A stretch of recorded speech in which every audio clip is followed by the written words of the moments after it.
Hey everybody out there, this is Seto, and today for you guys I'm going to be profiling for you one of my favorite decks actually, and that is Madolche's. I've been playing this deck for a very long time, for about 3-4 years now. Ever since Abyss Rising came out I've been playing this deck. And there's different incarnations of this deck I've played. I've played TG Madolche's, which are still a very viable build of the deck. I've played Psychic Madolche's. I've played Psychic and TG Madolche's. Originally, before even all those, I even played regular Madolche's, usually like Chevalier, I think it is, just the Madolche monsters themselves. So I've played many different incarnations of the deck. TG Madolche's actually work very well because you can use TG Striker along with Rhoda, and also maybe running Psychic Witch, because I did run a mixture of TGs and Psychics in the deck at one time, not just pure TGs. So you could go for Naturia Beast, because this was very good in locking out spell-oriented decks. If you want to make this deck against, like, be more pendulum hate, you could try the TG engine in the deck, and it does work as a anti-stun type of deck, I guess you could say, but it depends on the route you want to take the deck with Naturia Beast, and running more back row to protect your Naturia Beast and things of that nature.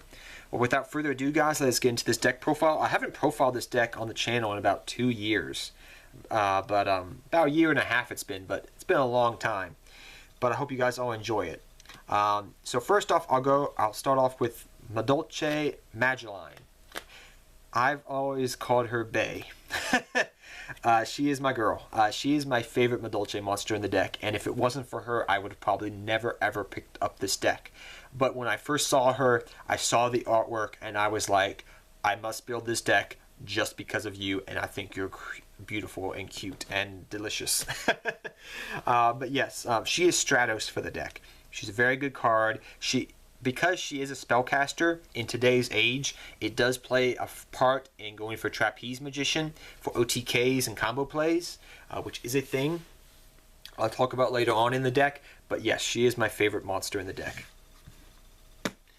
Next, I run 3 Madolche Angeli. Angeli is pretty much lone fire for the deck. This is the card that literally made Madolche so hyped up about a couple years ago, that is, when Angeli was announced and people learned what the card did. But alas, people thought it would be like the best deck of all time, and it wasn't. But yes, I have my 3 Angeli still from that era. It's a very good card. There's so many different plays you can do with it, because there's so many different combo plays you can just do in the deck in general. I could literally probably do a video on all the combo plays, and it would probably take up 15 to 10 minutes of my time. And I don't want to make that video right now. Next, we have 3 Hoot Cake. This card was very overlooked when it originally came out in Lord of the Tachyon Galaxy. I remember when this card was announced. I'm going down memory lane literally as I'm doing this deck to some degree. But when this card was announced, people just completely overlooked the card because Dragon Rulers, Spellbooks, and Harpies were in that set. And nobody cared about Hoot Cake. But it's such a good card now. It helps precipitate so many different plays, so many different combo plays. It's amazing, along with Angeli. Next, I run your 2 Moofoy, or Catwaffle, or Pink Cat. There's so many different names I've heard this guy called, or this little kitty. I've always called it Nike because my cat's name is Nike, like the shoe, because she has the Nike symbol on her. So I've always called it Nike. So that's why I've always named it. But literally, he's Marauding Captain. You normal summon it, you bring out another Madolche monster, you special summon it. The one thing is you want to watch out for Effect Veilers, Fiendish Chains, Notices, Breakthrough Skills, whatever, because that can ruin your combo plays very easily in this deck. So try to always clear your back row before you do things like that. Next, we run 2 Madolche Messengelato. This card is very good in the deck. Some people like running it as a 3-of in the deck. I get that, but he's mainly there to help search out your Chateau and Ticket. Sometimes Palooza once in a blue moon, but mainly Chateau and Ticket it's there for. And I know people like running 3 because they don't want to draw both of them. I get that. I used to run 3 originally, but nowadays I run just 2 because it's better at 2, I find. Next up, we run, guys, 1 Pudding Cess. This is pretty much for your Chaka Ala mode play along with your Brilliant Fusion or combination of those cards. Very decent card in the deck. I didn't used to run it until, I mean, when I saw Chocolate Island Mode, I was like, oh, okay, I understand the applications with this card. But it wasn't until I put 2 and 2 together and saw what people were doing with Brilliant Fusion that I said, oh, okay, now I get that there's an easy way to make this card and go into Chocolate Island Mode nowadays. So I do like it as a 1-of in the deck. More than 1 is cloggy, but it helps you get into Chocolate Island Mode, which is a pretty good Exceed monster and very helpful for the deck overall. But 1 pudding sis.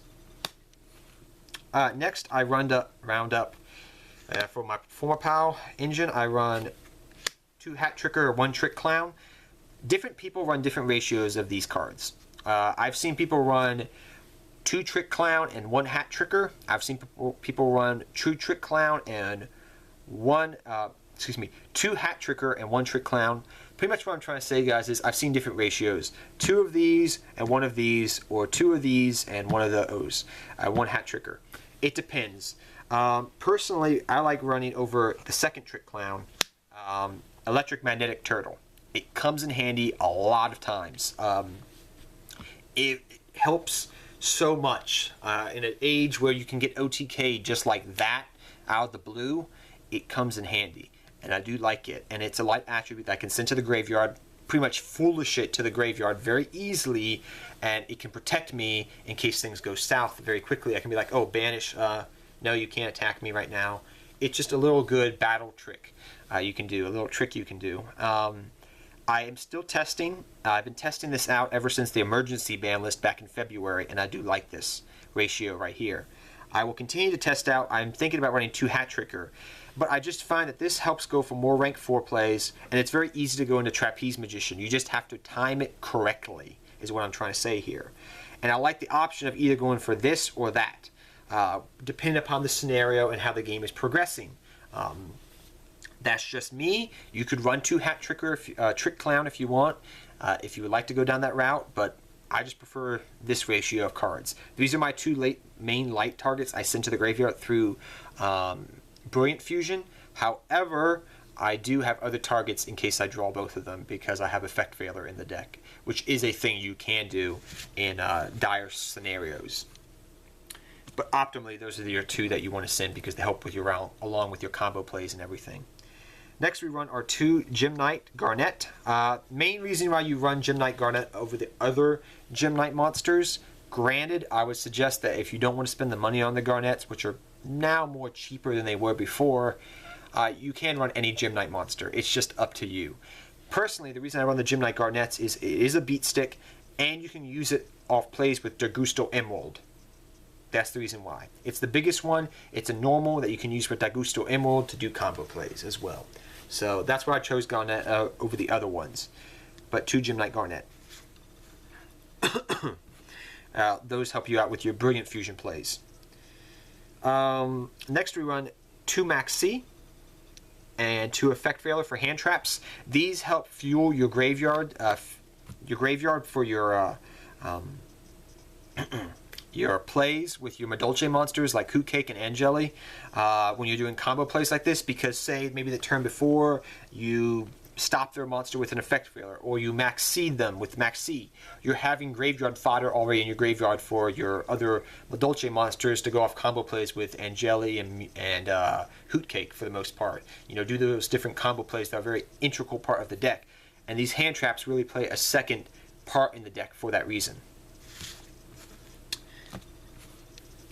Next, we run our 2 Chateau and our 1 Ticket. Some people like running double Ticket and double Chateau. Some people like running 1 Chateau, 1 Ticket. It's up to you. Different Madolche players I've seen throughout the years have had different thoughts on this. I've literally seen people run 1 Chateau, 1 Ticket. But personally, through playing the deck for a long time and for about 2 years now, I've run double Chateau, 1 Ticket, and I've had no problems with it. It's been perfectly fine. Next up, I run the 3 Brilliant Fusions. This is literally because of Brilliant Fusion and because the Knight monsters are rock. It has led me to call the deck Madolche, Rock Candy Madolches. That is my name for this deck, actually. Rock Candy Madolches, because you're using rocks and the deck is based off, candy and, delicious food. So it's kind of like rock candy. So Rock Candy Madolches is the name of this deck, I call it. But you run your 3 Brilliant Fusion, helps you go for your Seraphonite. You bring this out. You can sometimes attack with it if you pitch another card. But mainly I use it for going into Chocolate Ella mode, which is really helpful. But yeah, it's really a very good card. Your 3 Gem Knight. Next we run our 2 Twin Twister in the deck. This card's really helpful. This helps pave your way for your OTKs in the deck and pave your way for your combo plays, because you don't want to run into like some traps that can stop you in your tracks, like notices and warnings and gosh knows what else is out there nowadays. You want to clear the board of those things before you go off. So Twin Twister helps in that regard. And you have benefits by sending things like Trick Clown to the graveyard or Electric Mad Turtle to the graveyard, so you can get pluses off the discarding outlet and set up combo plays just in general for your other plays as well. 1 Instant Fusion. This is for your Nodin play. There's different things you can do with Nodin in this deck. There's really a lot of different things. I know a lot of people out there would probably say you should run multiple Instant Fusions because you can just recycle the 1 Nodin in this deck with Daigusto Emerald, and that is a thing I'm still trying out in the deck, but I tried it out this week doing that, and I found that it could be very inconsistent at times. It wasn't as consistent as when Nodin was at 2, so I like it in the deck, but I don't want to rely upon it too much, so I definitely like the 1 Instant Fusion for the Nodin play. 1 Book of Moon and 1 Regeki. I know people don't like Book of Moon, and they probably say take it out for something else. I get it, but I like it still because sometimes when I face Rogue, it just comes in handy overall. Book Regeki, just clear the board, OTK them, simple. For your trap lineup, it's very simple, very small. Your Solemn Brigade, the 2 notice, the 2 strike, and the 1 warning, straightforward, right to it. Prevent your opponent from doing things, then OTK them straight up. Next up, we run our Madolche Palooza and your Bottomless Trap Hole. Bottomless is just a good card, and Madolche Palooza is still a very good card in the deck as a 1-of. I like it. So, on to the extra deck, guys. It's pretty straightforward. You run your 2 Madolche Queen Tiramisu. Straightforward. It's your boss monster of the deck. I've always said, and I will continue to say, that this card, when it came out in a Abyss Rising, I felt it was a card ahead of its time because it was a non-targeting card. It doesn't target. Madolche Queen Tiramisu does not target, and that was ahead of its time even back then, and still to this day it's a very good card because it doesn't target, and it was such ahead of its time. I've always felt that ever since I saw this card. But 2 Madolche Queen Tiramisu. Then the 1 Chocolate a la Mode. This is self-explanatory. It's very helpful in the deck and helps out with the deck a lot. Your 2, I want to hurry up, my battery's about to die on my camera, it looks like. 2 Leviair, the Sea Dragon. This card's very helpful in the deck. We do run the MX Saber Invoker just in case we have to go into MX Saber Invoker. But, however, I usually, 90% of the time, go into Leviair nowadays. Back in the day, I used to go for the Invoker more. Now I go for Leviair more of the time because you're banishing things, you bring them back, you go for more combo plays, do your thing on your board, and try to go for a big push. And Leviair helps out with that. Next, I run the 1 Downward Magician because you could overlay your rank 3s like Leviair for more damage. Daigusto Emerald helps out with combo plays with Knight Garnett. In the graveyard, you reborn it because everybody forgets about its other effect. And if you're going to play Dark Magician in the future, please pick 2 of these up. But yeah, people forget about the other effect. 1 Castel. 1 Dark Rebellion XYZ Dragon. 1 Trap Tricks, Performer Pile Trap Tricks Magician. This helps go for your OTKs here. Dark Rebellion is also just a card that can help go push for game out of the blue. Daigusto, you can help recycle things. You may want to run more Instant Fusion, I get it, but when I ran more than like 2 at most, if I ran 3, it got too cloggy because Nodin was only at 1, and you couldn't recycle it fast enough. I'm just going to say that. But if you wanted to run Instant Fusion as a 2-of, be my guest. Other things we run in the deck, like I said, Trapeze Magician's in there for OTKs. Abyss Dweller, because you run Nodin, benefits. Nodin, and your 2 Seraphonite for your Brilliant Fusion combos. But guys, till next time, I hope you all enjoyed this deck profile. I apologize I couldn't really go into depth about all the combo plays. My literally camera is about to die on me at the moment, any minute now. I'm surprised it didn't die when I was doing this deck profile, and I apologize I had to go through it so quickly. But I hope you guys all enjoyed this deck profile. I really love this deck. It's a very combo-oriented, intensified deck. You have to think through your plays. You make one little misplay and it can screw you over. Excuse my French, but it really can. So you have to think of your plays ahead. You have to think a couple of turns ahead, at least a turn ahead in this deck, so you know what you're doing and try to set up the board the way you want to benefit your advantage of going for OTKs and going for big pushes. That's really something you have to do with this deck. It's very combo-oriented, intensified. So to speak, I guess you could say. But I hope you guys all enjoyed it. It's a fun deck. It's one of my favorite decks. Amazing deck. I think it's one of those decks that's just going to be a good deck for a couple more years at least. It's a very good deck. But till next time, guys, take care. Have fun dueling. Good luck dueling. And I hope you guys all enjoyed this deck profile. Take care, everybody.